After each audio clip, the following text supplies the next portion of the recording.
ಕೂಡ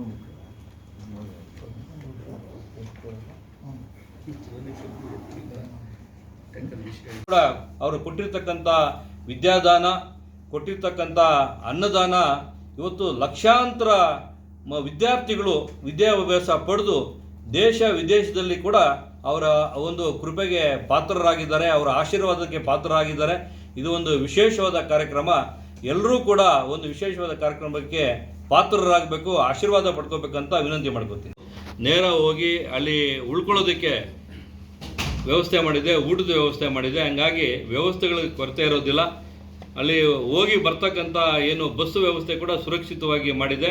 ಹೋಗಿ ಎಲ್ಲರೂ ಕೂಡ ಇದೊಂದು 2 ದಿವಸ ಕಾರ್ಯಕ್ರಮ, ಇಡೀ ಕ್ಷೇತ್ರ ಇದೊಂದು ಪುಣ್ಯ ಕಾರ್ಯಕ್ರಮ ಇರೋದ್ರಿಂದ ಇದು ಎಲ್ಲ ಟೈಮಲ್ಲಿ ಈ ಥರ ಒಂದು ಎಲ್ರಿಗೂ ಅವಕಾಶ ಸಿಗೋದಿಲ್ಲ. ಪಂಚಾಯತಿಯಲ್ಲಿ ನಮ್ಮ ಒಬ್ಬೊಬ್ಬರ ಮುಖಂಡರಿಗೆ ಒಂದು ಜವಾಬ್ದಾರಿ ಕೊಟ್ಟಿದ್ದೀವಿ. ಯಾಕಂತ ಹೇಳಿದ್ರೆ ಯಾರಿಗೂ ಗೊಂದಲ ಇರಬಾರ್ದು ಅಂತ.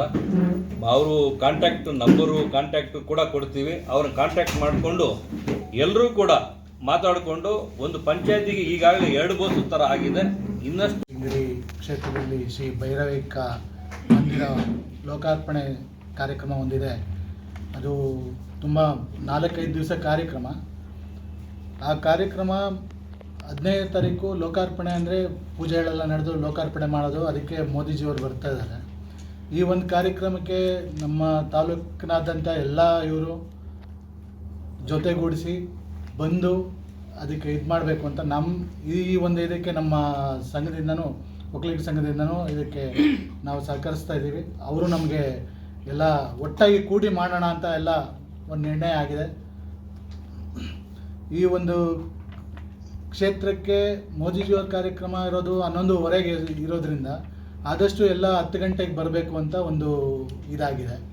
ಏಕೆಂದರೆ ಅಲ್ಲಿಂದ ಗಾಡಿಗಳು ನಿಲ್ಲಿಸೋ ವ್ಯವಸ್ಥೆ ಒಂದು 2 ಕಿಲೋಮೀಟರ್ ದೂರದಲ್ಲೇ ಇರುತ್ತೆ.